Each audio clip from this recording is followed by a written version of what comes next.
जय राधा माधव कुंज बिहारी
भगवते वासुदेवाय।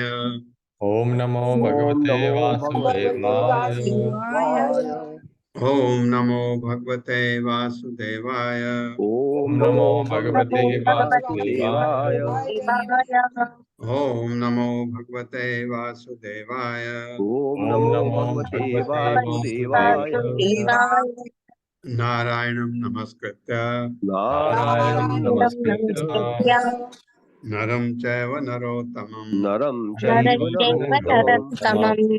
देवीं सरस्वतीं व्यासं देवीं सरस्वतीं व्यासं ततो जयमुदीरये ततो ततो जयमुदीरये नष्टप्रायेषु अभद्रेषु नष्टप्रायेषु भद्रेषु नित्यं भागवत सेवया नित्यं नित्यं भागवत भगवत सेवया सेवया भगवती उत्तम श्लोके भगवती भगवती उत्तमा उत्तमा श्लोके भक्तिर्भवति नैष्ठकी। भक्तिर्भवति भक्तिर्भवति नैष्ठिकी। नैष्ठिकी। हरे कृष्णा, आप सबका स्वागत है। हरे हरे कृष्णा प्रभु जी, दंडवत प्रणाम। ये राजा पुरंजन शिकार करने गया, वहां से आता है तो उसकी रानी कैसे बिहेव करती है ये बताया गया है। य एवं कर्म नियतम विद्वान कुर्वीत मानवः कर्मणा तेन राजेंद्र ज्ञानेन स दीप्यते। मेरे साथ पढ़िए। य एवं कर्म नियतम य एवं शैवं कर्म कर्म नियतम् नियतम् विद्वान कुर्वीत मानवः विद्वान् विद्वान् कुर्वीत कुर्वीत मानवः मानवः कर्मणा तेन राजेंद्र कर्मणा कर्मणा तेन तेन राजेन्द्र राजेन्द्र ज्ञानेन न स लिप्यते। ज्ञानेन स ज्ञानेन लिप्यते। मनसा लिप्यते। शब्दार्थ है यह जो एवं इस प्रकार कर्म कार्य नियतम नियमित विद्वान विद्वान कुर्वीत करना चाहिए मानव मनुष्य कर्मणा ऐसे कार्यों से तेन इससे राज इंद्र हे राजा, ये राजा प्राचीन परिषद है उसको बात कर रहे हैं नारद। ज्ञानेन ज्ञान से ना कभी नहीं सह वह लिप्यते लिप्त होता है। अब नारद बात करें तो ज्ञान की बात होगी। नारद मुनि ने राजा प्राचीन परिषद से आगे कहा, हे राजन, हे राजा, जो व्यक्ति शास्त्रों शास्त्र अनुमोदित कर्मों का आचरण करता है, शास्त्रों के हिसाब से जो काम करता है, वह सकाम कर्म में लिप्त नहीं होता। बिल्कुल, क्योंकि शास्त्र कहते हैं कि सकाम कर्म से लिप्त होने का मतलब तुम यहाँ घूमते जाओगे, और वही वो प्राचीन परिषद को बता रहे हैं और दिखा रहे हैं कि पुरंजन नाम का राजा कैसे सकाम कर्म में लिप्त हो जाता है, ये दिखाया जाता है। मेरे साथ नारद मुनि ने राजा प्राचीन परिषद से आगे कहा, नारद मुनि ने राजा प्राचीन परिषद से परिषद से आगे कहा, हे राजा, हे हे राजा, राजा, जो व्यक्ति शास्त्रानुमोदित कर्म में का आचरण करता है, जो जो जो व्यक्ति व्यक्ति शास्त्रानुमोदित कर्मों का शास्त्रानुमोदित आचरण कर्म का करता है आचरण करता है, वह सकाम कर्म में लिप्त नहीं होता। वो सकाम और कर्मों सकाम में सकाम लिप्त नहीं कर्म में होता। लिप्त नहीं होता। तात्पर्य माता जी। हरे कृष्ण। पूनम अखिलेश कुमार माता जी। हरे कृष्ण। हाँ, एक मिनट। हरे कृष्ण। पूनम अखिलेश कुमार माता जी, अनम्यूट करें। हरे कृष्ण माता जी। हरे कृष्ण प्रभु जी। तात्पर्य श्री प्रभुपाद जी के द्वारा। श्री प्रभुपाद जी की जय। जिस प्रकार से सरकार नागरिकों को विशेष रूप से कार्य के लिए कुछ व्यापार अनुमति पत्र बनाती है, उसी प्रकार वेदों में ऐसे आदेश हैं जो हमारे सकाम कर्मों को नियंत्रित एवं नियमित करते हैं। सभी जीव इस संसार में अपने आप भोग के लिए आए हैं, फलतः इंद्रिय भोग को नियमित करने के लिए वेद हैं। जो व्यक्ति वैदिक नियमों के अनुसार इंद्रिय भोग करता है, वह अपने कर्मों एवं उनके फलों में बनता नहीं।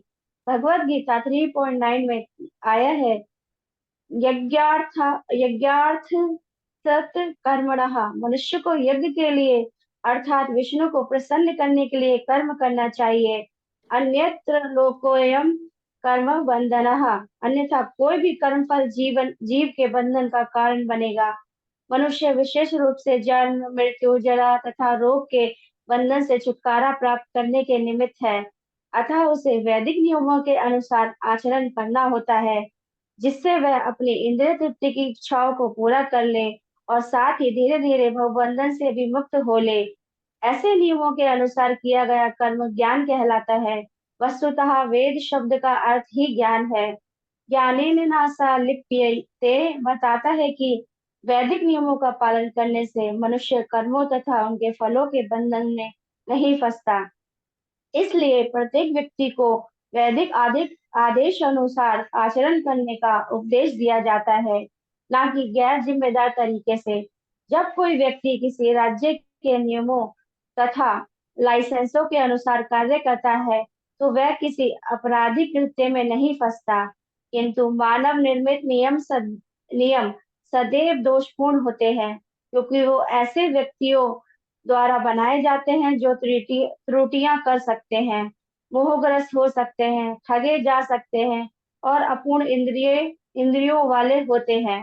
किंतु वैदिक आदेश इनसे भिन्न है, क्योंकि उनमें ये चारों दोष नहीं पाए जाते। वैदिक आदेशों में त्रुटि नहीं हो सकती। वैदिक ज्ञान सीधे ईश्वर से प्राप्त होता है, अतः उसमें ठगी, मोह, त्रुटियों, इंद्रियों की अपूर्णता का प्रश्न ही नहीं उठता। सारा वैदिक ज्ञान पूर्ण है, क्योंकि वह परस्पर द्वारा ईश्वर से प्राप्त हुआ है। श्रीमद् भगवद गीता 1.1.1 में कहा गया है, श्रीमद् भागवत 1.1.1 में कहा गया है, तेने ब्रह्म हृदय या आदि कव्य। इस ब्रह्मांड के आदि प्राणी को जो आदि कवि या ब्रह्मा कहलाता है, श्री कृष्ण द्वारा अंतःकरण में उपदेश दिया गया था। श्री कृष्ण से इन आदेशों को प्राप्त करके ब्रह्मा ने इस ज्ञान को परंपरा विधि से नारद को प्रदान किया और नारद ने इसे व्यास को दिया। इस प्रकार वैदिक ज्ञान परिपूर्ण है। यदि हम वैदिक ज्ञान के अनुसार आचरण करते हैं, तो पाप कर्मों में फंसने का प्रश्न ही नहीं उठता। हरे कृष्णा प्रभु जी, हरे कृष्णा माता जी, धन्यवाद। हमारे जीवन में भी वैदिक नियमों का पालन करके हम पढ़ते हैं, बड़े होते हैं, माँ बाप का आदर करते हैं, माँ बाप हमारी शादी कराते हैं, और ये शादी एक बंधन जो रहता है, ये क्योंकि एक तरीका है, क्योंकि आप इंद्र तृप्ति को नियमित कर दिया शादी करने से। तो जहां आप देखते हैं कुछ देशों में कोई जरूरत नहीं शादी का, कोई किसी के साथ वैसे ही संबंध बनाए के रखे, पसंद नया छोड़ दिया, दूसरे के पास चले गए, एक पाशविक जीवन हो जाता है। तो वेदों के हिसाब से अगर आप चलते हैं तो आपका जीवन बहुत नियमित हो जाता है। वेद कहते हैं आपसे सुबह उठ के नहाओ, भगवान की पूजा करो और उसके बाद भगवान को भोग लगाओ, तब खाओ। बिल्कुल डिसिप्लिन लाइफ है, बिल्कुल डिसिप्लिन लाइफ, हर चीज अगर आप शास्त्रों के हिसाब से चलते हैं तो। अन्यथा, और राजा पुरंजन जो है उससे बाहर तो नहीं जा रहा है, इतना खराब आदमी नहीं है वो जो बताया है, दिखाया है, लेकिन वो जरूरत से ज्यादा बच गया है अपनी पत्नी से, उस वजह से सकाम कर्म में बहुत ज्यादा लिप्त हो गया। अन्यथा कर्म कुर्बाणो मान आरूढ़ो निबध्यते गुण प्रवाह पतितो नष्ट प्रज्ञो ब्रजति अधः। मेरे साथ, अन्यथा कर्म कुर्बाणो अन्यथा अन्यथा कर्म कर्म कुर्वाणो कुर्वाणो मान मान आरूढ़ो निबध्यते मानारूढ़ो अनारूढ़ो निवर्तते निवर्तते गुण प्रवाह पतितो गुण प्रवाह प्रवाह पतितो पतितो प्रपतितो नष्ट प्रज्ञो ब्रजति अधः। नष्ट नष्ट प्रज्ञो प्रज्ञो प्रकृति ब्रजति यतः। इसमें ये जो आए हैं मान रूढ़ो, एक पतितो, प्रज्ञो, ये इसकी जगह आप प्रज्ञा पतितः ये ये कह सकते हैं, लेकिन हम वही पढ़ते हैं जो लिखा हुआ है, क्योंकि कुर्बाणों की जगह कुर्बाण पढ़ा जा सकता है, लेकिन लिखा ऐसा है, हम वैसा नहीं पढ़ते हैं, शब्दार्थ में उसको ठीक करके लिखते हैं, कोई बात नहीं, वो एक ही चीज है। अन्यथा नहीं तो कर्म सकाम कर्म कुर्बाणा करते हुए मान आरूढ़ अभिमान से के वशीभूत होकर निबद्धते फंस जाता है गुण प्रभाव, गुणों के प्रभाव से पतितः गिरा हुआ पतित, नष्ट प्रज्ञ बुद्धि भ्रष्ट, ब्रजति जाता है अध गर्त में, नीचे, अध मतलब नीचे, ऊर्ध्व ऊपर। मेरे साथ पढ़िए, अन्यथा जो मनुष्य अन्यथा जो मनुष्य जो मनुष्य मनमाना कर्म करता है मनमाना कर्म मनमाना करता कर्म है करता है, वो मिथ्या अभिमान के कारण वो मिथ्या अभिमान के कारण नीचे गिर जाता है नीचे गिर जाता है और इस तरह प्रकृति के तीनों गुणों में फंस जाता है। और इस और तरह इस तरह प्रकृति के तीनों गुणों में फंस जाता है। इस प्रकार से जीव इस इस प्रकार से जीव जीव अपनी वास्तविक बुद्धि से रहित हो जाता है अपनी वास्तविक बुद्धि से रहित हो जाता है रहित हो जाता है और जन्म मृत्यु के चक्र में सदा सदा के लिए हो जाता है। और और जन्म जन्म मृत्यु के चक्रों में सदा सदा के लिए खो जाता है। इस प्रकार वो मल के एक सूक्ष्म जीवाणु से लेकर इस इस प्रकार प्रकार वो मल मल एक के एक सूक्ष्म जीवाणु से लेकर ब्रह्मलोक में ब्रह्मलोक लोक में उच्च पद तक उच्च पद तक ऊपर नीचे आता जाता रहता है। ऊपर नीचे ऊपर आता नीचे जाता आता रहता जाता है। रहता है। हाँ, पूरे 84 लाख में घूमता है, मतलब ये तात्पर्य है माता जी। हरे कृष्ण पल्लवी माता जी। माता जी हरे कृष्ण प्रभु जी। तात्पर्य श्रील प्रभुपाद जी द्वारा श्रील प्रभुपाद जी की जय। इस श्लोक में कई शब्द महत्वपूर्ण हैं। पहला है अन्यथा, नहीं तो, जो उस शरीर की ओर संकेत करता है जिसे वैदिक विधि विधानों की परवाह नहीं रहती। वेदों द्वारा निर्दिष्ट विधि विधान शास्त्र विधि कहलाते हैं। भगवत गीता में स्पष्ट कहा गया है कि जो शास्त्र विधि को स्वीकार नहीं करता है और मनमाना कार्य करता है अथवा मिथ्या गर्व से फूला रहता है, उसे इस जीवन में न तो कभी सिद्धि प्राप्त होती है और न सुख अथवा भौतिकता से मुक्ति मिलती है। यह शास्त्र विधि उत्सृज्य वर्तते कामकारतः, न स सिद्धिम अवाप्नोति न सुखम न पराम गतिम। जो शास्त्रों के आदेशों की अवहेलना करता है और मनमाने ढंग से कार्य करता है, उसे न तो सिद्धि मिलती है न सुख अथवा परम धाम। भगवत गीता अध्याय 16 श्लोक 23। इस प्रकार जो जानबूझकर शास्त्र विधि का उल्लंघन करता है, वह अपने ही कारण से प्रकृति के गुणों द्वारा उतना ही संसार में फंसता जाता है। अतः मानव समाज को जीवन के वैदिक नियमों का पालन करना चाहिए, जिनका सार भगवत गीता में उपलब्ध है। अन्यथा भौतिक संसार में ही जीवन बिताना होगा। मूर्ख लोग नहीं जानते कि जीव 84 लाख योनियों में घूमता रहता है। क्रमिक विकास विधि के द्वारा जब किसी को मनुष्य का रूप प्राप्त होता है, तो उससे आशा की जाती है कि वह वेदों द्वारा निर्दिष्ट विधि विधानों का पालन करेगा। श्री चैतन्य महाप्रभु का कहना है कि अनादिकाल से जीव अपनी आसुरी प्रवृत्ति के कारण प्रकृति जन्य त्रैतापों को सहता आ रहा है। यह प्रवृत्ति भगवान के प्रति विद्रोह करने की भावना है। श्री कृष्ण ने भी भगवत गीता अध्याय 15 श्लोक 7 में इसकी पुष्टि की है। ममैवांशु जीवलोके जीवभूतः सनातनः मनः षष्ठानि इंद्रियाणि प्रकृतिस्थानि कर्षति। इस बद्ध जगत में जीवात्माएं मेरे शाश्वत अंश के रूप है। बद्ध जीवन के कारण उन्हें मन समेत अपनी 6 इंद्रियों से अत्यधिक संघर्ष करना पड़ता है। प्रत्येक जीवात्मा भगवान का अंश है, अतः उसे इस संसार के त्रैतापों में डाले जाने का कोई कारण नहीं है। किंतु जीव अपने को झूठे ही भुक्ता मानकर स्वेच्छा से इस भौतिक अस्तित्व को स्वीकार कर लेता है। उसे इस भयावह स्थिति से बचाने के लिए ही भगवान ने व्यासदेव का अवतार लेकर सारा वैदिक साहित्य प्रदान किया है। इसलिए कहा गया है, कृष्ण भूलि से जीव अनादि बहिर्मुख, अतएव माया तारे देय संसार दुख। श्री कृष्ण को भुलाने के कारण जीव अनादिकाल से भौतिकतावादी बन गया है। अतः श्री कृष्ण की माया उसे इस जगत में नाना प्रकार के कष्ट दे रही है। चैतन्य चरितामृत मध्य लीला अध्याय 20 श्लोक 117। माया मुग्ध जीवेर नाही स्वत कृष्ण ज्ञान, जीवे रे कृपाय केला कृष्ण वेद पुराण।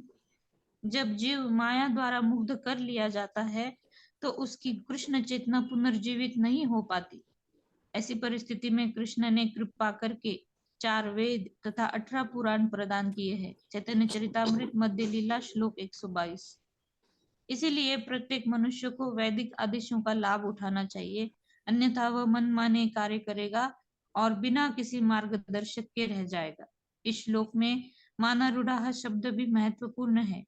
महान विचारक तथा वैज्ञानिक बनने के बहाने विश्व भर के लोग मानसिक स्तर पर कार्य कर रहे हैं। ऐसे व्यक्ति सामान्यतः अभक्त होते हैं, क्योंकि वे प्रथम जीव ब्रह्मा जी को भगवान द्वारा दिए गए उपदेशों की परवाह नहीं करते। इसलिए भागवत का 5.18.12 कथन है, हराव भक्तस्य कुतो महद्गुणा मनोरथेना सति धावतो बहिः। जो व्यक्ति भक्त नहीं है, अभक्त है, वह बौद्धिक स्तर पर कार्य करने के कारण सुपात्र नहीं होता। ऐसे व्यक्ति को समय समय पर अपने ज्ञान का मानक बदलना पड़ता है। फलस्वरूप हम देखते हैं कि एक दार्शनिक दूसरे से सहमत नहीं होता और एक वैज्ञानिक दूसरे वैज्ञानिक के सर्वथा विपरीत सिद्धांत प्रस्तुत कर सकता है। इसका एकमात्र कारण ज्ञान के किसी मानक आदर्श के बिना मानसिक स्तर पर काम करते रहना है। किंतु वैदिक आदेशों में ज्ञान का मानक स्वीकृत है, भले ही कभी कभी कथन परस्पर विरोधी लगे। चूंकि वेद ज्ञान के मानक है, अतः भले वे विरोधी लगे, किंतु उन्हें मानना चाहिए। यदि उन्हें स्वीकार नहीं किया जाता तो फिर भवबंधन में पड़े रहना होता है। इस श्लोक में भौतिक परिस्थितियों को गुण प्रवाह कहा गया है। अतः श्री भक्ति विनोद ठाकुर ने अपने एक गीत में कहा है, मीछे मायर वशे याच्छ भैसे खाचा हाबू डुबू भाई। तुम क्यों कष्ट उठा रहे हो? तुम कभी प्रकृति के तरंगों में ऊपर और कभी नीचे क्यों जा रहे हो? जीव कृष्णदास ए विश्वास कर ले त आर दुख नाही। अतः तुम अपने आप को कृष्ण का दास मान लो, तब तुम्हारे सारे कष्ट दूर हो जाएंगे। जो ही कोई कृष्ण की शरण में आता है और भगवत गीता को ज्ञान के पूर्ण मानक रूप में स्वीकार कर लेता है, वह प्रकृति के गुणों से बाहर आ जाता है और वह कभी नीचे नहीं गिरता तथा अपने ज्ञान को नहीं खोता। नष्ट प्रज्ञा, प्रज्ञा का अर्थ है पूर्ण ज्ञान और नष्ट प्रज्ञा का अर्थ है जिसे पूर्ण ज्ञान नहीं है। जिसे पूर्ण ज्ञान नहीं होता उसके पास केवल अनुमान मनोधर्म रहता है।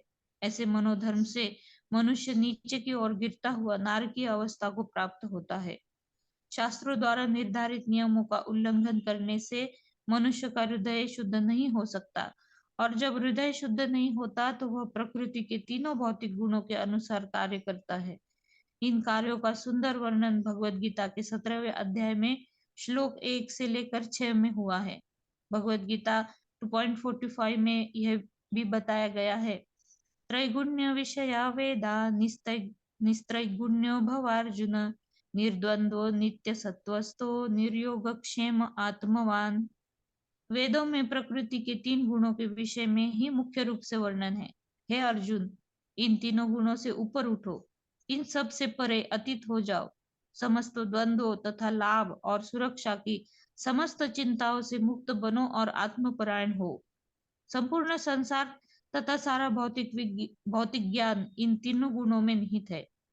मनुष्य को इन तीनों से ऊपर उठना होता है और इस दिव्य पद को पाने के लिए भगवान के आदेशों का पालन करना होता है। इस प्रकार यह जीवन सार्थक हो जाता है, अन्यथा वह भौतिक प्रकृति के 3 गुणों की लहरों से नीचे फेंक दिया जाएगा। इससे आगे की व्याख्या प्रहलाद महाराज के शब्दों में श्रीमद् भागवत 7.5.30 में प्राप्त है। मतीर्ण कृष्णे परतः स्वतो वा मिथो विपद्येत गृहव्रतानाम् अदान्त गोभिर्विशतां तमिस्त्रम् पुनः पुनश्चर्वितचर्वणानाम्। भौतिकतावादी व्यक्ति भौतिक सुखों में इतने अधिक व्यस्त रहते हैं कि उन्हें अपने भौतिक अनुभवों के अतिरिक्त कुछ भी पता नहीं रहता और वे प्रकृति के गुणों की लहर में बह जाते हैं। वे चर्वित चर्वण का जीवन व्यतीत करते हैं और वे अपनी अनियंत्रित इंद्रियों द्वारा संचालित होते हैं। इस प्रकार वे नारकीय जीवन के अंधकारमय स्थानों में जाते हैं। हरे कृष्ण प्रभु जी। बहुत थोड़ी चीज को बहुत विस्तार से प्रभुपाद ने समझाया क्या होता है ये। अगर अगर आप शास्त्र के नियमों के अनुसार नहीं चलते तो ये तकलीफें हमको सहनी पड़ती हैं और आखिरी में हम 84 लाख में घूमने लगते हैं। और अगर शास्त्र विधि से चलें जैसे देखते जा रहे हैं और आप इस भवबंधन को पार कर सकते हैं, ये कहने का मतलब ये है। तो ये हमने कई बार सुन लिया है, कई बार पढ़ लिया है, तो रिपीट होता है, अच्छा है हमारे लिए ताकि हमको याद रहे।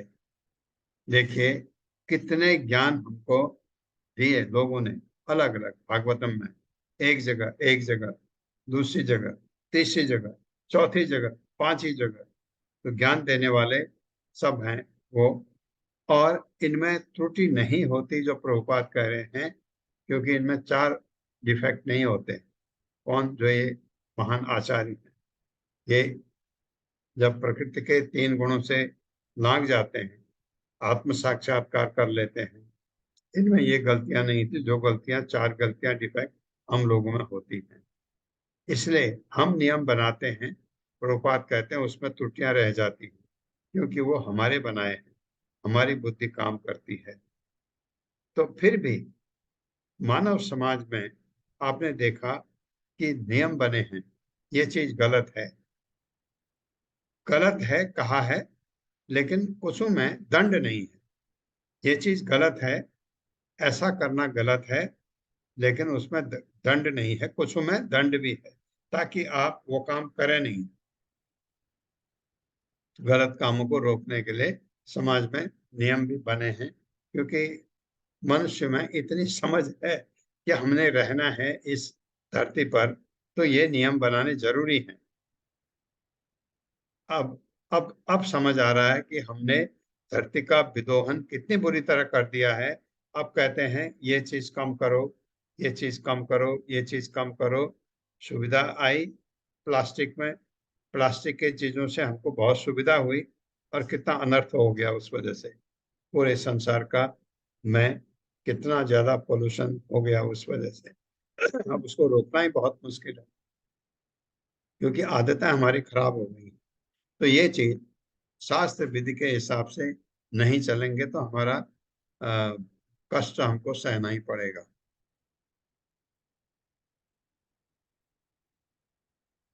तत्र निर्विन्न गात्राणाम चित्रवाजय शिली मुखै विप्लवो अभूत दुखितानां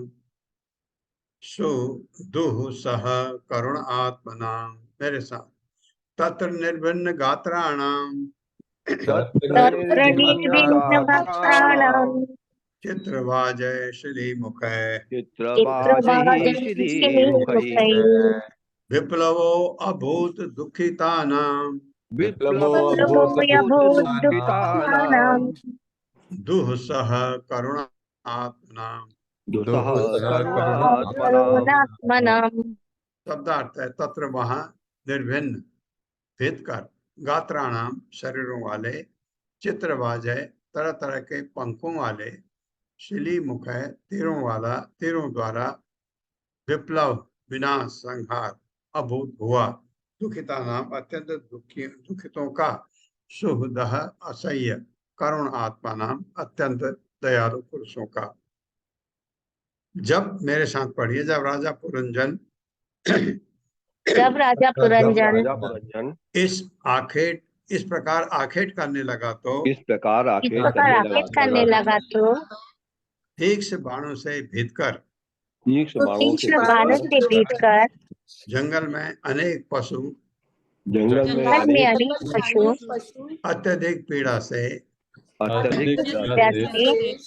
अपना प्राण त्यागने लगे। अपने प्राण त्यागने लगे।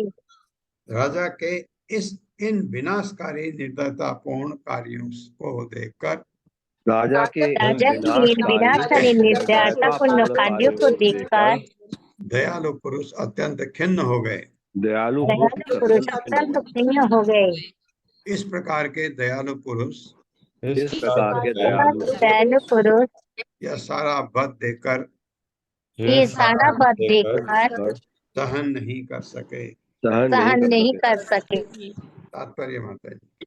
हरे कृष्णा सुशील गुप्ता प्रभु जी। हरे कृष्णा प्रभु जी, दंडोत प्रणाम। हरे कृष्णा माता जी, दंडोत प्रणाम। तात्पर्य श्रील प्रभुपाद द्वारा श्रील प्रभुपाद की जय।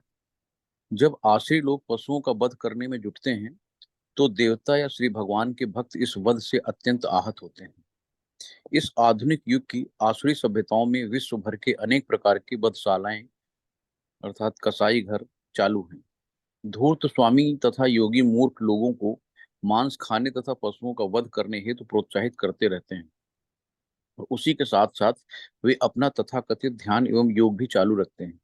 ये सारे कार्य अत्यंत जघन्य हैं और कोई भी दयालु व्यक्ति या श्री भगवान का भक्त ऐसा दृश्य देखकर अत्यंत अप्रसन्न होता है। आखेट की क्रिया भी एक भिन्न प्रकार से चल रही है।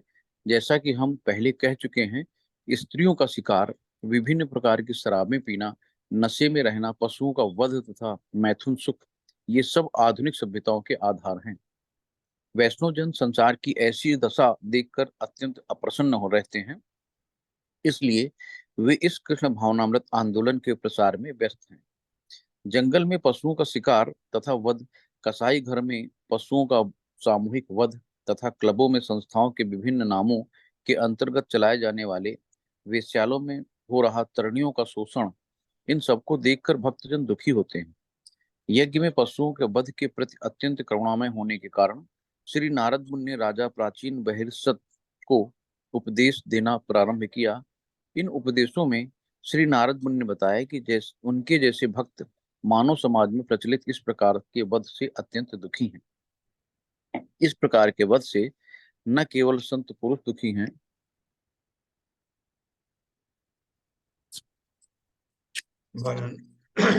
दुखी होते हैं, वरन स्वयं श्री भगवान भी दुखी होते हैं और बुद्ध के अवतार के रूप में प्रकट होते हैं। इसलिए जयदेव गोस्वामी गाते हैं, सदय हृदय दर्शित पशुघातम, मात्र पशुओं की हत्या रोकने हेतु भगवान बुद्ध दयावश प्रकट हुए। कुछ धूर्त लोग ये मत व्यक्त करते हैं कि पशुओं की आत्मा नहीं होती अथवा वे मानो जड़ पत्थर जैसे हैं। इस प्रकार वे अपना औचित्य स्थापित करते हैं कि पशु की हत्या में कोई पाप नहीं होता। वस्तुतः पशु जड़ पत्थर जैसे नहीं है, अपितु उनका वध करने वाले का हृदय पाषाण जैसा जड़ होता है, अतः उन्हें कोई तर्क या दर्शन नहीं भाता। वे कसाई घरों को चालू रखते हैं और जंगल में पशुओं का वध करते रहते हैं। निष्कर्ष ये है कि जो व्यक्ति श्री नारद मुनि जैसे साधु पुरुषों एवं उनकी परंपरा के उपदेशों की परवाह नहीं करता, वो निश्चय ही नष्ट प्रज्ञ की कोटि में पहुंचकर नरक को जाता है। हरे कृष्ण प्रभु जी, हरे कृष्ण माता जी, दंड हरे कृष्ण। तो ये पुरंजन को जो आखेट करके आया, वो क्योंकि बहुत पशुओं को मार के आया, वो नारद बता रहे प्राचीन परिषद को कथा करके कि कितना ये घोर पाप है। और प्राचीन परिषद भी बहुत ज्यादा यज्ञ कर रहे हैं, बहुत पशुओं को मारा, उनको दिखाया कि वो खड़े हैं, तुम कैसे मरो और तुमको वो कुचलें, ये करके।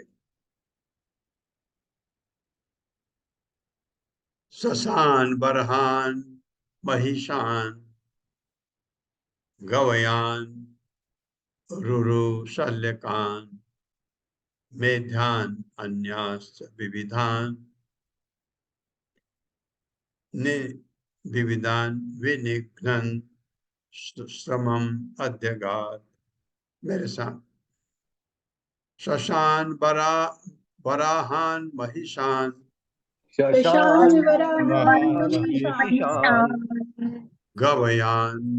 रुरुशल्यकान मेध्यान अन्याश्च विविधान विनिघ्नन्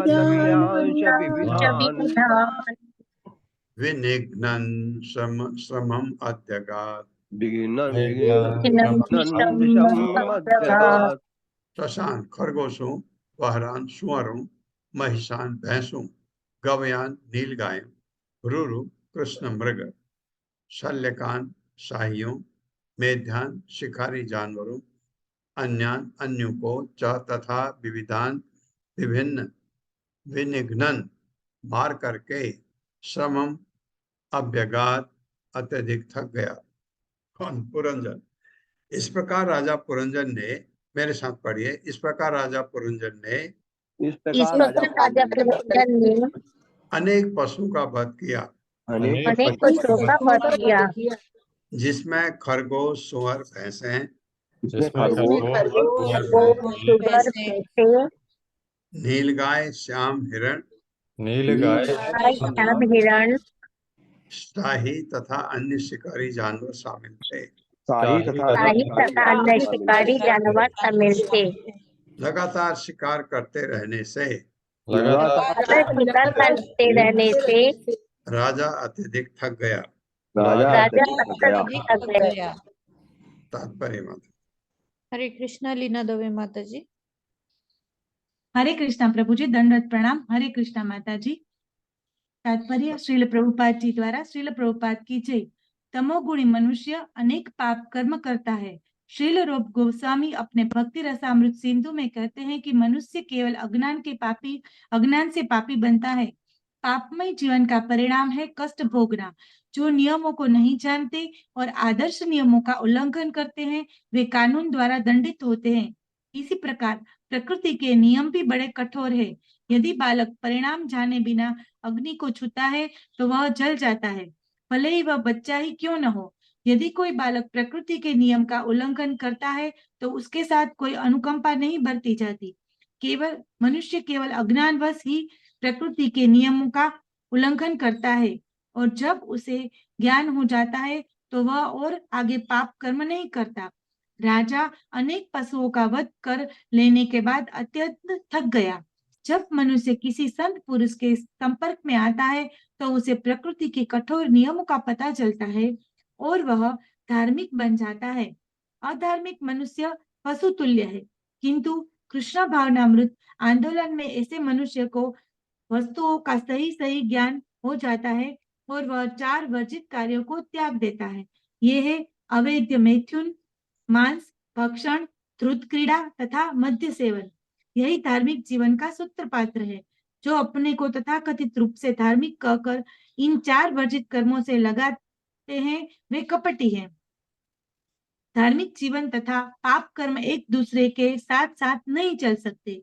यदि कोई सचमुच धार्मिक जीवन या मोक्ष पथ का अनुसरण करना चाहता है तो उसे इन 4 मूलभूत नियमों पर दृढ़ रहना होगा। ऊपर माता जी, ऊपर वाले। हाँ जी प्रभु जी। कोई कितना ही पापी क्यों न हो, यदि उसे उपयुक्त गुरु से ज्ञान प्राप्त होता है तो वह अपने विगत पाप कर्मों के लिए पश्चाताप करता है और उन्हें बंद कर देता है, तो वह तुरंत घर लौटने अर्थात भगवान के धाम वापस जाने का पात्र बन जाता है।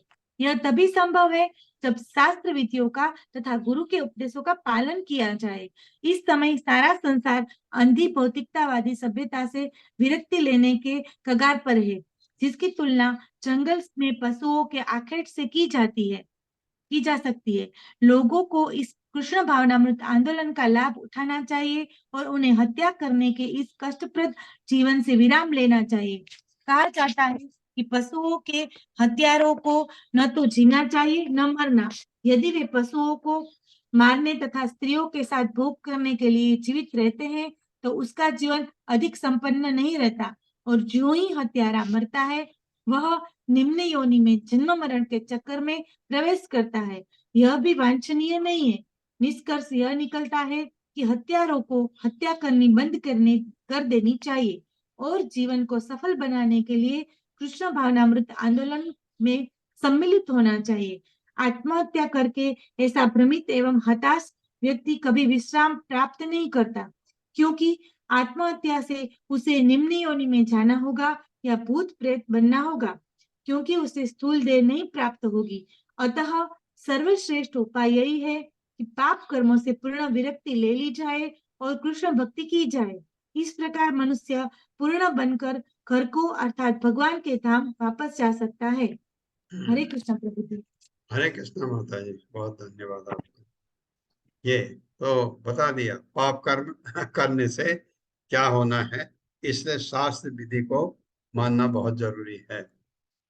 ततः क्षुत्र परिश्रांतो मृतो ग्रहम एवान कृत स्नान उचित आहारः संविवेश गतक्लमः।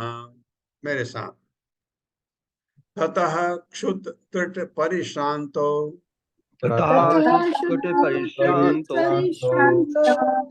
निवृत्तो गृहम् एवान् निवृतो गृहमेवान् कृतस्नान उचित आहारः आहारः संविवेश गतक्लमः। संविवेश गतक्लमः। ततः तत्पश्चात क्षुत भूख से त्रुट प्यास से परिश्रांत अत्यधिक थक कर निवृत्त विराम तथा विरक्ति लेकर ग्रहम एवान अपने घर वापस आया। पुरंजन की बात हो रही। कृत करके स्नान उचित आहार समुचित भोजन संविवेश विश्राम किया गत क्लमः थकान से रहित होकर। मेरे साथ पढ़िए। इसके बाद अत्यंत थका मादा इसके बाद मदा भूखा एवं प्यासा भूखा एवं एवं प्यासा राजा अपने राजमहल लौट आया। राजा राजा अपने राजमहल लौट आया। लौटने के बाद उसने स्नान किया लौटने के लौटने के बाद बाद स्नान किया और यथोचित भोजन किया। और यथोचित भोजन किया। तब उसने विश्राम किया तब उसने उसने विश्राम किया और इस तरह सारी थकान से मुक्त हो गया। और इस तरह सारी थकान से मुक्त हो गया। तात्पर्य माता जी। हरे कृष्णा सुदाधीर माता जी। हरे कृष्णा माता जी। हरे कृष्णा प्रभु जी। दंडवत प्रणाम। तात्पर्य शील प्रभुपाद जी के द्वारा। शील प्रभुपाद जी की जय। भौतिकवादी मनुष्य पूरे सप्ताह अत्यधिक परिश्रम करता है। वह सदैव पूछता रहता है कि धन कहाँ है, धन कहाँ है। फिर सप्तांत में वह इन कार्यों से छुट्टी लेकर विश्राम करने के लिए किसी एकांत स्थान में जाना चाहता है। राजा पुरंजन अपने घर इसलिए लौट आया क्योंकि जंगल में पशुओं का शिकार करते करते वह अत्यधिक थक चुका था। इस प्रकार उसके अंतःकरण ने उसे और पाप कर्म से मना करके उसे अपने घर लौटने के लिए विवश किया। भगवत गीता में भौतिकवादी व्यक्तियों को दुष्कृतनः कहा गया है, जिसका अर्थ है वे सदा पाप कर्मों में लगे रहते हैं। जब मनुष्य को चेत होता है कि वह पाप कर्मों में लगा है तो उसका विवेक जागता है, जिसे यहाँ पर रूपक के अलंकार की भाषा में महल कहा गया है। सामान्यतः भौतिकवादी मनुष्य रजो तथा तमो गुणों से प्रभावित होता है। रजो एवं तमो गुणों का परिणाम होता है काम तथा लोभ। भौतिकवादी मनुष्य के जीवन में कर्मठता का अर्थ है काम तथा लोभ के वशीभूत होकर कार्य करना। किंतु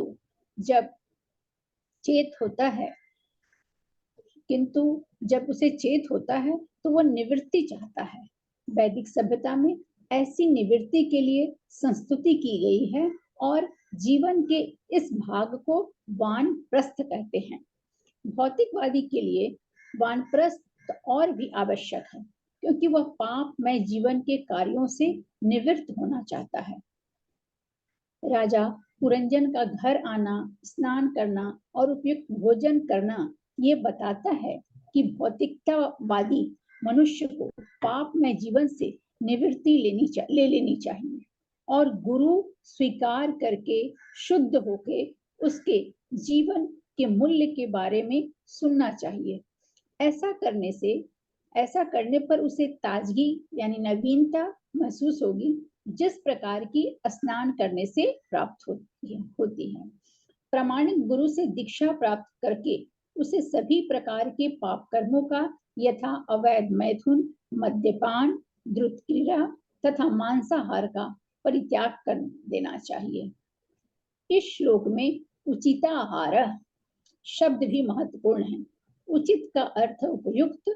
मनुष्य को उपयुक्त भोजन ही करना चाहिए। जिस तरह सुअर विष्ठा के लिए दौड़ता है, उसी तरह हमें भोजन के पीछे नहीं पड़ना चाहिए।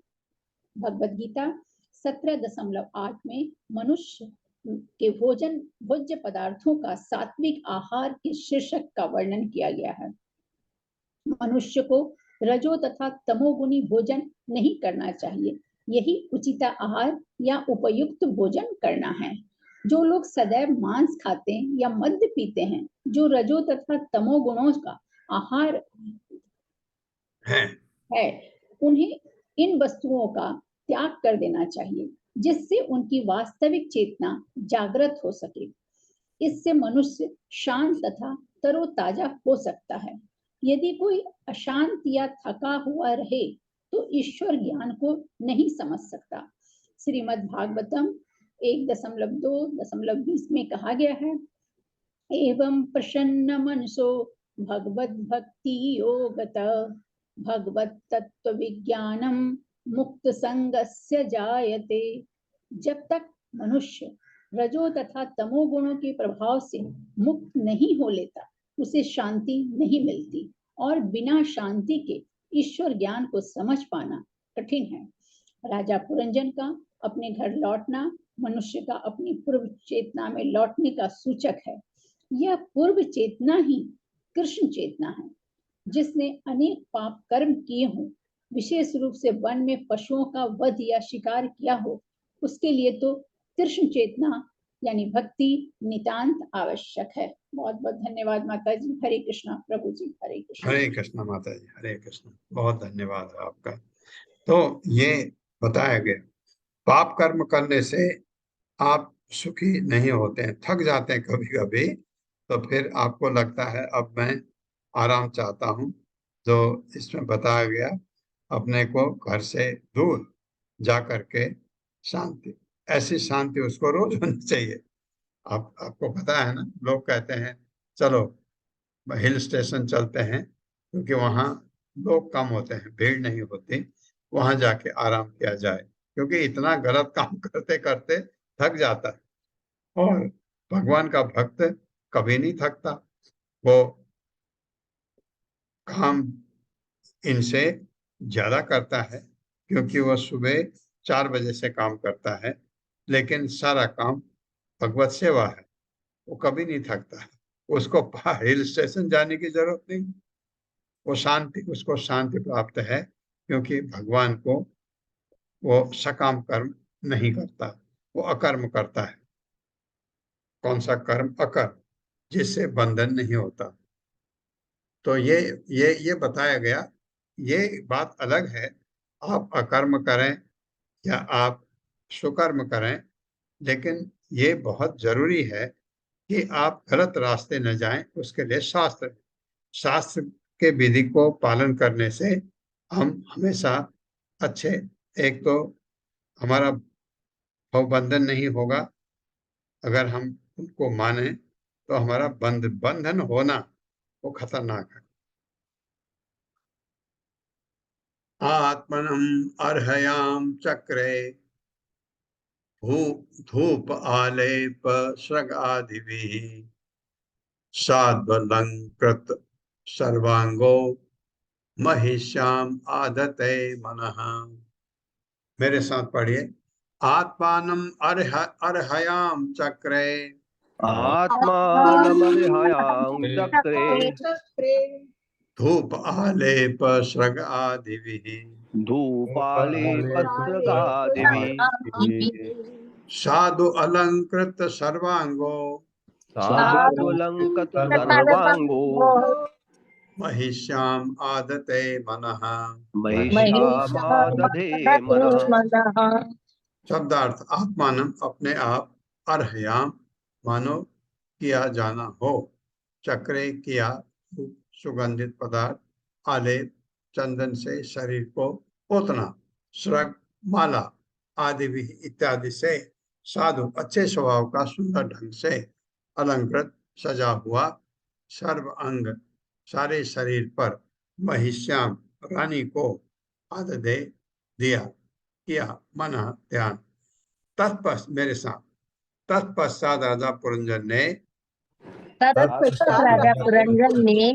अपने शरीर में अपने शरीर में उपयुक्त आभूषण धारण किए, उपयुक्त उपयुक्त आभूषण धारण आभूषण किए, धारण किए, उसने अपने शरीर के ऊपर चंदन का लेप किया उसे अपने उसने शरीर के अपने ऊपर शरीर के चंदन का ऊपर लेप चंदन किया का लेप किया और फूलों की माला पहनी। और फूलों और की माला फूलों की पहनी। माला पहनी।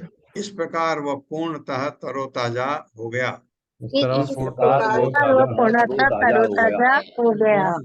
इसके बाद वह अपनी रानी की खोज करने लगा। इसके बाद वो इसके अपनी बाद रानी की वो खोज अपनी करने रानी लगा। की खोज करने लगा। तात्पर्य माता जी। हरे कृष्णा। सुषमा बत्रा माता जी। सुषमा बत्रा माता जी, हरे कृष्णा। अनम्यूट कीजिए माता जी। ओके, अत्रेय माता जी, हरे कृष्णा। हरे कृष्ण। तात्पर्य। श्रील प्रभुपाद की जय। श्रील प्रभुपाद के द्वारा जब मनुष्य में उत्तम चेतना जगती है और वो किसी साधु पुरुष को अपना गुरु स्वीकार कर लेता है, तो वो अनेक वैदिक उपदेश सुनता है, जो दर्शन, कथा, भक्तों के आख्यान तथा ईश्वर एवं भक्तों के मध्य कथोपकथन के आदान प्रदान के रूप में होते हैं। इस प्रकार वो मन में ताजगी यानी नवीनता का अनुभव करता है। जिस प्रकार सारे शरीर में चंदन लेप करने तथा आभूषण पहनने से अनुभव होता है। इन अलंकरणों की तुलना धार्मिक तथा आत्मज्ञान से की जा सकती है। ऐसे ज्ञान से मनुष्य भौतिक जीवन से विरक्त होता है और अपने आप को श्रीमद् भागवतम, श्रीमद् भगवत गीता तथा अन्य वैदिक साहित्य सुनने में लगाता है। इस श्लोक में प्रयुक्त तो साधु अलंकृत शब्दों बताता है कि मनुष्य को चाहिए कि साधु पुरुषों के उपदेशों से संचित ज्ञान में लीन रहे। जिस प्रकार राजा पुरंजन अपनी अर्धांगिनी रानी को ढूंढने लगा, उसी प्रकार साधु पुरुषों से प्राप्त किए उपदेश तथा ज्ञान से अलंकित मनुष्यों को अपनी मूल चेतना कृष्ण भावनामृत को ढूंढने का प्रयत्न करना चाहिए। जब तक साधु पुरुष अपने उपदेशों से कृपा नहीं दिखाते, तब तक किसी के लिए कृष्ण चेतना प्राप्त करना संभव नहीं है। अतः श्री नरोत्तम दास ठाकुर गाते हैं, साधु शास्त्र गुरु बाक्को चित्ते कोरिया एक को। यदि हम साधु पुरुष बनना चाहते हैं या अपनी मूल कृष्ण चेतना को प्राप्त करना चाहते हैं, तो हमें साधु शास्त्रों तथा गुरु की संगति करनी चाहिए। यही प्रक्रिया है। हरे कृष्ण। साधु संग बहुत जरूरी है, ये कहा गया है। ये कितना है? एक ये श्लोक भी कर लेते हैं। तृप्तो हृष्टः सुदीप्तः स कंदर्प आकृष्ट मानसः न व्यचस्त वर आरोहां गृहिणीं गृहमेदिनीं। मेरे साथ पढ़िए। तृप्तो हृष्टः सुदीप्तः च तृप्तो हृष्टासुदीप्तश्च कंदर्प आकृष्ट मानसः कंदर्पाकृष्टमानसः न व्यचस्त वर आरोहां न व्यचस्त वरारोहां गृहिणीं गृहमेदिनीं। गृहिणीं गृहमेदिनीं। शब्दार्थ है तृप्त, तुष्ट, हृष्ट, प्रसन्न, सुदृप्त, अत्यंत अत्यंत गर्वित, च भी कंदर्प कामदेव से आकर्षित, मानस उसका मन, न नहीं, व्यचष्ट प्रयत्न किया, पर आरोहां उच्चतर चेतना, गृहिणी पत्नी को, गृह मेदिनी जो अपने पति को भौतिक जीवन में रखती है, गृह मेदी। बहुत बढ़िया। मेरे साथ पढ़िए। भोजन कर लेने तथा अपनी भूख और प्यास बुझा लेने के बाद तथा अपनी भूख और भूख प्यास और बुझा लेने प्यास के बुझा बाद लेने के बाद पुरंजन को मन में कुछ प्रफुल्लता हुई। पुरंजन को मन में कुछ प्रसन्नता हुई। वह उच्चतर चेतना तक पहुंचकर वो उच्चतर चेतना तक न पहुंचकर सॉरी हाँ, उच्चतर चेतना तक न पहुंचकर वो उच्चतर चेतना तक न पहुंचकर हाँ, उल्टा हो गया, कामदेव द्वारा मोहित हो गया। कामदेव द्वारा द्वारा मोहित हो गया और उसे अपनी पत्नी को ढूंढने की इच्छा हुई, और उसे और अपनी उसे पत्नी अपनी को पत्नी को ढूंढने की इच्छा हुई, जिसने उसे ग्रस्त जीवन में प्रसन्न कर रखा था। जिसने उसे जिसने उसे गृहस्थ जीवन में प्रसन्न कर रखा था। हाँ, तो अब क्योंकि फिर गलत रास्ता जा रहा है ना। तात्पर्य माता जी। सुषमा बत्रा माता जी पढ़ेंगे क्या? हरे कृष्ण माता जी। हाँ जी, पढ़ूंगी माता जी। सॉरी, पहले वो फोन आ गया था। प्रभु जी हरे कृष्णा, दंडवत हाँ, प्रणाम। हरे श्री कृष्ण माता जी। के द्वारा प्रभुपाद जी के द्वारा तात्पर्य। प्रभुपाद जी की जय। ये श्लोक उन लोगों के लिए महत्वपूर्ण है जो अपने को कृष्ण चेतना तक ऊपर उठाना चाहते हैं। जब कोई भक्त गुरु से दीक्षा लेता है तो वह अपनी आदतें बदल देता है और मांस खाना, अवैध मैथुन करना, जुआ खेलना तथा शराब पीना छोड़ देता है। शास्त्रों में सात्विक आहार के अंतर्गत गेहूं, चावल, तरकारी, फल, दूध, चीनी तथा दूध की वस्तुएं बताई गई हैं। चावल, दाल, रोटी, तरकारी, दूध तथा चीनी जैसे सामान्य आहार संतुलित होते हैं, किंतु कभी कभी ये देखा जाता है कि दीक्षा प्राप्त पुरुष प्रसाद के नाम पर अत्यंत विलासी यानी गरिष्ठ भोजन करता है। अपने पूर्व पाप में जीवन के कारण वह कामदेव द्वारा आकृष्ट होता है और खूब डटकर अच्छा भोजन करता है। ये स्पष्ट देखा गया है कि जब नवदीक्षित कृष्ण भक्त अधिक भोजन करता है तो उसका पतन हो जाता है। वह शुद्ध कृष्ण चेतना यानी भक्ति तक न उठकर कामदेव द्वारा आकृष्ट हो जाता है तथा कथित ब्रह्मचारी स्त्री के द्वारा विचलित हो जाता है और वानप्रस्थ पुनः अपनी पत्नी से संभोग करने के लिए आकृष्ट होता है अथवा वह किसी नई पत्नी की तलाश करने लगता है। हो सकता है कि भावनावश ऊपर से ऊपर वाली लाइन, भावना बस है कि प्रभु जी थोड़ा नीचे करो। एक हो सकता है भावनावश अपनी पत्नी छोड़कर भक्तों एवं गुरु की संगति में चला जाए, किंतु अपने पूर्व पाप कर्मों के कारण वह वहां ठहर नहीं पाता और वह कामदेव द्वारा आकृष्ट होने से कृष्ण चेतना को प्राप्त करने के बजाय नीचे गिर जाता है और इंद्रिय सुख के लिए दूसरी पत्नी ले आता है। नारद मुनि ने श्रीमद् भागवत 1.5.17 में कृष्ण चेतना से भौतिक जीवन में नव दीक्षित भक्त के पतन का वर्णन किया है।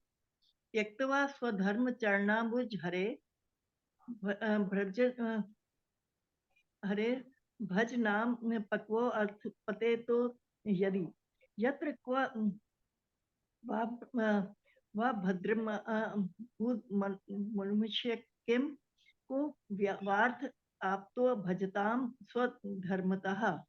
इससे सूचित होता है कि यद्यपि नवदीक्षित भक्त अपरिपक्वता के कारण कृष्ण भावनामृत से नीचे गिर सकता है, किंतु उसकी कृष्ण सेवा व्यर्थ नहीं जाती। किंतु जो व्यक्ति ग्रस्त जीवन में अथवा तथा कथित सामाजिक एवं पारिवारिक कर्तव्यों में अडिग रहता है और कृष्ण भक्ति नहीं करता, उसे कोई लाभ नहीं होता। जो व्यक्ति कृष्ण भावनामृत को स्वीकार करता है उसे अत्यंत सावधान रहना चाहिए और वर्जित कार्यों से दूर रहना चाहिए, जिसका उल्लेख रूप गोस्वामी ने उपदेशामृत में किया है। अत्याहार प्रयासश्च प्रजल्यो नियमाग्रह जन संघर्ष लौल्यम च षड्वीर भक्ति विनश्यन्ति। नव दीक्षित भक्त को न तो ज्यादा खाना चाहिए और न ही आवश्यकता से अधिक धन संग्रह करना चाहिए। अधिक खाना और अधिक धन संग्रह करना अत्याहार कहा जाता है। ऐसे अत्याहार के लिए काफी प्रयत्न करना पड़ता है, ये प्रयास कहलाता है। हो सकता है कि ऊपर ऊपर से कोई अपने को विधि विधानों के प्रति अत्यंत निष्ठावान दिखाए, किंतु साथ ही भीतर भीतर उनके पालन करने में दृढ़ न रह सके। ये नियमाग्रह कहलाता है। अवांछित व्यक्तियों के साथ मिलने से अर्थात जन संग से वह काम तथा लोभ से दूषित हो जाता है और भक्ति के पद से नीचे गिर जाता है। हरे कृष्ण जी। हरे कृष्ण माता जी। ये धन्यवाद। आपने ये बहुत ही अच्छा पढ़ा उपदेशामृत रूप गोस्वामी का। अत्याहार प्रयास प्रयासश्च प्रजल्पो नियमाग्रह जन संघर्ष लौल्यम च षड्वीर भक्ति विनिश्यति। ये छह चीजें हैं जिससे भक्ति हमारी गिर सकती है। इस चीज का ध्यान रखना होता है। बहुत सारे इतने लंबे अरसे के बाद मुझे भी अनुभव है थोड़ा कि जो आते हैं कृष्ण भावनामृत में आते हैं, लोग आते हैं, उनके व्यवहार ऐसे होते हैं शुरू में, लेकिन वो एक सबसे बड़ी चीज अत्याहार, आहार बहुत इंपॉर्टेंट है। आहार आपके शरीर को रखने के लिए भी चाहिए, बहुत जरूरी है, लेकिन आहार इतना न हो कि वो आपको सुला दे। ज्यादा आहार करना हमेशा खराब होता है। आहार संतुलित होना चाहिए, भोजन जो आप करते हैं। अब कुछ लोग जो भौतिकतावादी लोग हैं वो देखते हैं, अच्छा इसमें ये चीजें कम हैं तो थोड़ा ज्यादा खा लो तो काम बन जाएगा, क्योंकि उनका मुख्य उद्देश्य शरीर की तरफ है। और जो भगवान का भक्त है वो शरीर रखना बहुत जरूरी है, क्योंकि शरीर है तो आप भक्ति कर सकते हैं। शरीर को स्वस्थ रखना ये भगवान की सेवा है। कब? जब शरीर से भक्ति कर रहे हैं। अगर आप भक्त हैं तो शरीर का ध्यान रखना भगवान की सेवा है, क्योंकि इस शरीर से ही आप भगवान की भक्ति करते हैं, सेवा करते हैं। इसलिए जरूरी है। उसका ये मतलब नहीं कि आप इतना खाओ, खा के आप उठ ही ना पाओ, क्योंकि आपको दिन भर काम करना है। तो अल्पाहार बहुत जरूरी है, आहार ज्यादा नहीं होना चाहिए। अगर कोई भक्त बहुत ज्यादा खाता है, आप समझ लीजिए वो भक्त हो ही नहीं सकता। शुरू में आते हैं, भौतिक जगत से आते हैं, तो आदत है, कुछ लोग बहुत ऐसी जगह से आते हैं जहाँ लोग ज्यादा खाते हैं, तो लेकिन वो धीरे धीरे वो ठीक होना चाहिए। अगर वो ठीक नहीं हो रहा है, इसका मतलब उसकी भक्ति ठीक नहीं, ठीक से नहीं हो रही। प्रयास प्रयास, बहुत ज्यादा प्रयास करना भी गलत है, और सब नियम से होना चाहिए। जन संघर्ष इसमें सबसे बड़ा जरूरी है। जन संघर्ष तो लोगों का संग नहीं चाहिए। किन लोगों का? अभक्तों का।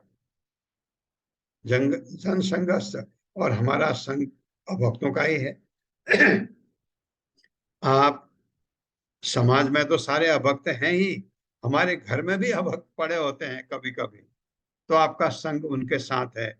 और अभक्तों का संग आपको भक्ति में ले जाने से पीछे को खींचता है, तो उसके लिए भी हमको सतर्क रहना है। अगर घर में अभक्त है तो क्या करें? बाहर के अभक्त को तो आप टाल सकते हैं, उससे संपर्क न करें। घर में अभक्त हैं तो उससे उतना ही व्यवहार रखें जितना जरूरी है। ये बहुत जरूरी है। ओम अज्ञान, इसके आगे वाला कल करेंगे फिर। ओम अज्ञान तिमिरांधक्ष ज्ञानांजन शलाकया चक्षुरुन्मिलितं येन तस्मै श्री गुरुवे नमः। नमः विष्णुपादाय कृष्णप्रेष्ठाय भूतले श्रीमते भक्तिवेदांत स्वामिनिति नामिने। नमस्ते सारस्वती देवे गौरवाणी प्रचारिणे निर्विशेष शून्यवादी पाश्चात्य जय हो श्री कृष्ण चैतन्य प्रभु नित्यानंद श्री अद्वैत गदाधर शिवासादि गौर भक्तवृंद। हरे कृष्णा कृष्ण कृष्णा हरे हरे, हरे राम राम राम हरे हरे।